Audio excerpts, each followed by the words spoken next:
નમસ્કાર વિદ્યાર્થી મિત્રો, હું ચિંતન બારિયા ઓટોમેટિવ સબ્જેક્ટના ઓનલાઈન ક્લાસમાં આપનું હાર્દિક સ્વાગત કરું છું.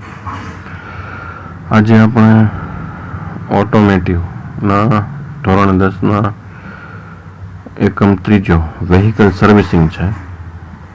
એમાંનું સેશન 4 છે. એ છે ફ્યુલ ફિલ્ટર કઈ રીતના બદલવું. બરાબર, ફ્યુલ ફિલ્ટર કઈ રીતના બદલવું એ સત્રનો અભ્યાસ આપણે અહીં કરવાના છે. તો સૌથી પહેલાં આપણે એ જાણી લઈએ કે ફ્યુલ ફિલ્ટરનું કાર્ય શું છે. બરાબર, આપણને ખબર છે કે ફ્યુલ ટેન્ક છે એનું સ્ટોરેજ હોય સામાન્ય રીતે ક્યાં હોય તો કે રિયર એક્સલની ઉપર, એટલે કે પેસેન્જરની જે મુસાફર હોય એની સીટની પાછળ. અને જે આપણું એન્જિન છે એ ક્યાં આપેલું હોય તો કે ફ્રન્ટમાં. બરાબર, ફ્રન્ટ એક્સલ ઉપર આપેલું હોય. તો આ દરમિયાન તો કે ફ્યુલની ટેન્કમાં અથવા કે ફ્યુલ હોઝમાં આ ફ્યુલમાં કંઈ કચરો ન આવી જાય. બરાબર, જે એન્જિનમાં ચાલ્યો જાય, જેને એન્જિનના ભાગોમાં નુકસાન થાય. આ નુકસાનથી બચવા, ઘસારાથી બચવા આપણે શેનો ઉપયોગ કરીએ છીએ? Fuel filter. બરાબર, એ રચના એકદમ સામાન્ય હોય, કાપડનું બનેલું હોય છે. બરાબર, એ શું કરે છે તો કે ફ્યુલને ફિલ્ટર ચોખ્ખું કરીને ક્યાં મોકલે છે? એન્જિનમાં. તો આ સત્રમાં આજે આપણે અભ્યાસ કરીશું. ચાલો સત્રનો અભ્યાસ કરીએ. તો કે તમે રચના જુઓ તો એકદમ કેવી હોય? સર્ક્યુલર હોય. કેવી હોય? ગોળાકાર. બરાબર, તેમાંના આજુબાજુથી ફ્યુલ એકત્ર થતું હોય અને સેન્ટરમાંથી તમે જોઈ શકો છો કે અહીંયા કાપડ અથવા પેપરનું મટીરિયલનું એક તમને સર્કલ દેખાશે. બરાબર, એટલે ત્યાંથી આખી બોડીમાં શું જમા થતું હોય? ફ્યુલ. અને આ બધું ફ્યુલ છે ક્યાં જમા થાય? સેન્ટરમાં. અને સેન્ટરમાંથી આપણી જે ગાડી છે એ ફ્યુલને ઉપાડશે, એટલે જેથી કરી અને ચોખ્ખું ફ્યુલ છે ક્યાં જશે? આપણા વાહનમાં. વાહનમાં ફ્યુલ ફિલ્ટર બદલવું એ સામાન્ય જાળવણીનો નિયમિત ભાગ છે. બળતણની ગંદકી ફિલ્ટરમાં કેદ થાય છે અને સમય જતાં ફિલ્ટર અટકી જાય છે, જેનાથી ઓછી અસરકારક રીતે કાર્ય કરે છે. અટકાયેલ ફિલ્ટર વાહન માટે બળતણનું દબાણ ઘટાડે છે અને ઉત્પાદકે સૂચિત કરેલા અંતરાલમાં ફિલ્ટરને બદલવું જરૂરી છે. તો કે શું થાય કે આવી જે ગંદકી છે ફ્યુલમાં પણ હોય, એના લીધે શું થાય? આપણું જે ફિલ્ટર છે અમુક સમયાંતરે શું થાય? ચોકઅપ થઈ જાય. હવે ચોકઅપ થવાના કારણે પૂરતું ફ્યુલ છે એ એન્જિનને મળે નહીં. એન્જિનને પૂરતું ફ્યુલ ન મળે એટલે હીટ થાય. હીટ થવાના કારણે એની કાર્યક્ષમતા શું થાય? ઘટવા મળે. અન્ય ભાગોમાં પણ અસર થાય. એટલે જે આપણું વાહન હોય તેના ઉત્પાદકે જે કીધું એ જે ગ્રેડનું, અને અમુક સમયાંતરે તેને આપણે શું કરવું પડે? ફરજિયાતપણે ચેન્જ કરવું આવશ્યક છે. અહીં તમે જોઈ શકો છો કે અલગ અલગ પ્રકારના ફ્યુલ ફિલ્ટર તમને અહીં આપેલા છે. ફ્યુલ ફિલ્ટર તમે જો સામાન્ય રીતે ગોળ હોય, ચોરસ હોય, તો તમે નીચે જોઈ શકે છે કે ફ્યુલ ફિલ્ટર કેવા આપેલા છે.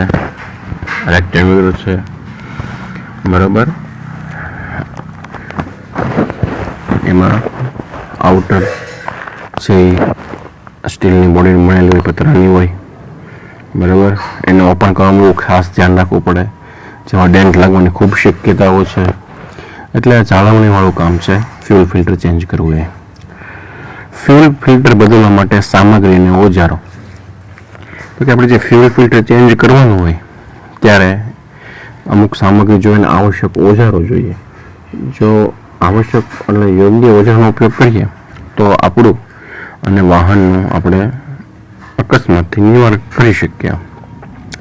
તો સૌથી પહેલા છે રક્ષાત્મક ચશ્મા અથવા બીજા કોઈ પ્રકારનું આંખ માટેનું રક્ષણ.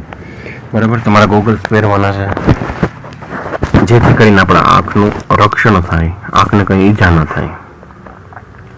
બદલવાનું ફિલ્ટર જોઈશે. ક્લેમ્પ ખોલવા માટે સ્ક્રૂ ડ્રાઈવરનો જ ઉપયોગ કરવો. શું હોય? એમાં ક્લેમ્પ આપેલા હોય.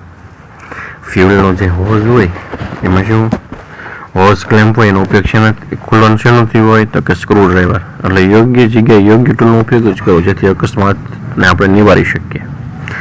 ટપકતા ફ્યુલને ભરવા માટે વાસણ, એટલે કે શું કે એક પ્રકારની ટ્રેનો અવશ્ય ઉપયોગ કરવો જેથી કરીને નીચેની જમીન કે કોઈ પણ આપણો વર્કશોપ છે એ ખરાબ ન થાય. બરોબર છે. ત્યાર પછી આવે છે કોઈ પણ છૂટા છવાયેલા ઢોળેલા બળતણને સાફ કરવા માટે કપડાનો ઉપયોગ અને તેનો નિકાલ પણ આપણે યોગ્ય કરવાનો છે. બરોબર. હવે કપડાનો ઉપયોગ અહીં શું કામ કીધો તો કે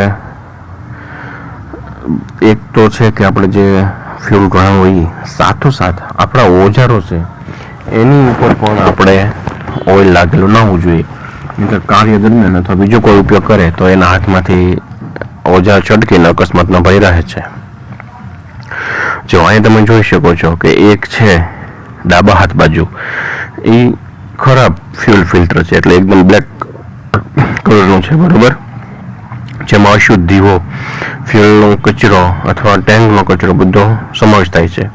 અને સાથોસાથ તેને નવું એટલે કે નવું જે ફ્યુલ ફિલ્ટર છે એને બદલવા માટેનું છે. અને એ તમે જોઈ શકો છો કે જે સર્વિસમેન છે, ટેકનિશિયન છે, એને સેફટી માટેના પૂરતા ગ્લવ્સ પણ પહેરેલા છે, જેથી અકસ્માતને આપણે નિવારી શકીએ. આ સામાન્ય રીતે વપરાતા બે પ્રકારના તમે જોઈ શકો છો કે ઇન્ટરનલ ભાગ છે અને આઉટર ભાગ છે. આઉટર ભાગ છે એ તમને ક્યાં જોવા મળશે તો કે ઓપન બોડીમાં. આ જે ઇન્ટરનલ ભાગ છે ક્યાં હોય તો કે ફિલ્ટરની અંદર, જેથી કરી અને આપણે આ તમને અંદર અને બહારનું ફિલ્ટર કેવું હોય એ તમે જોઈ શકો છો. આ કઈ રીતના ચેન્જ કરવું. ઓકે, વ્હાઇટ કલરનું છે એ શું આપેલું છે અહીં તમે જુઓ. સૌથી પહેલાં ડાબી બાજુ ઉપર તમે જુઓ તો આપણું ખરાબ થયેલું ફ્યુલ ફિલ્ટર છે, એમાં હોસ છે. બરાબર. એને સ્ક્રૂ ડ્રાઈવરથી એ ભાઈ ઓપન કરે છે. બરાબર. એકદમ ડાર્ક છે, એના કનેક્શન લૂઝ કરે છે. ત્યારબાદ તમે જોઈ શકો છો ડાબી બાજુ નવું ફ્યુલ ફિલ્ટર ત્યાં એ લોકો લગાવે છે. અને ત્યાર પાછું ત્યાં શું કરે છે, સ્ક્રૂ ડ્રાઈવરની મદદથી ફ્યુલ હોઝને, બરાબર, ફ્યુલ હોઝ ક્લેમ્પવાળા વ્યવસ્થિત ત્યાંથી લીક ન થાય તે રીતના શું કરે, પેચઅપ એટલે કે ટાઈપ કરી દે છે. તો કે વિશેષ ઓજારો. કેટલાક વાહનોમાં ફ્યુલ ફિટિંગ છૂટા કરવા માટે ખાસ ઓજારોનો ઉપયોગ જરૂર છે, જેમાં ફ્યુલ ફિલ્ટરને છોડતા ફિટિંગનો સમાવેશ થાય છે. આ ઓજારો તે જ ભાગોની દુકાન પર ઉપલબ્ધ હોય છે જ્યાંથી તમે તમારું ફ્યુલ ફિલ્ટર ખરીદેલું છે. બરોબર. હવે શું કહે છે, આ વિશેષ ઓજારો અમુક વાહનો હોય એમાં વિશેષ ઓજારની જરૂર પડે એ તમારે સ્પેસિફાઈ કરેલી જગ્યા કે એના વર્કિંગ સ્ટેશન ઉપરથી જ મળશે. હવે ફ્યુલ ફિલ્ટર છે એના બદલવાના સ્ટેપની ચર્ચા કરવાની છે કે આપણે ફ્યુલ ફિલ્ટર છે એને કઈ રીતના બદલશું, એના સ્ટેપ કઈ રીતના છે, તો આપણે હવે એનો અભ્યાસ કરવાનો છે.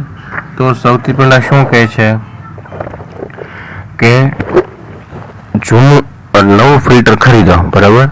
જે ફિલ્ટર જે નવું લાવવાનું છે એ પહેલાં લેવું પડશે.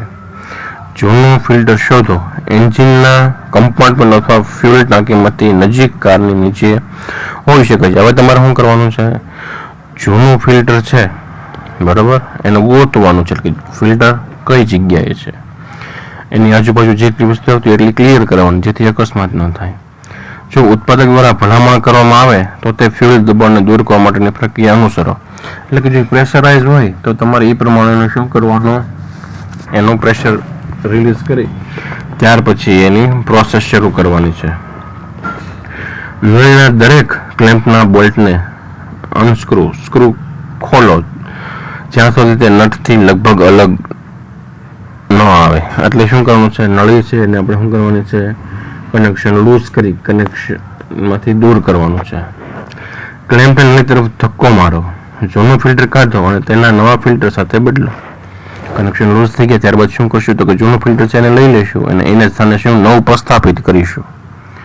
અને પછી ફરી પાછા સ્ક્રૂ ડ્રાઈવરની મદદથી બધા કનેક્શન દુરસ્ત કરીશું. ત્યાર પછી એન્જિન ચાલુ કરો અને ટપકવાનું ચેન્જ કરો. હવે આપણે જેટલા કનેક્શન દૂર કર્યા છે એ દરેક જગ્યાએ તમારે જોવાનું કે જ્યાં જ્યાં મેં એન્જિન ચાલુ કરીને જ્યાં જ્યાં મેં કનેક્શન લૂઝ કર્યા છે ત્યાંથી લીકેજ થતું નથી. જો લીકેજ થતું હોય તો ત્યાંથી ટ્યુબ બદલવું અથવા ક્લેમ્પ બદલી અને આપણી સિસ્ટમ ચેક કરવી.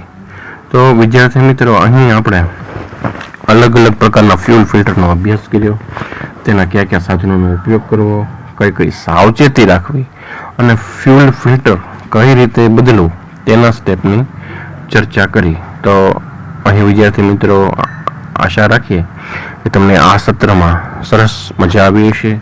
આ સાથે આજનો આપણો ટોપિક પૂર્ણ થાય છે. નમસ્કાર.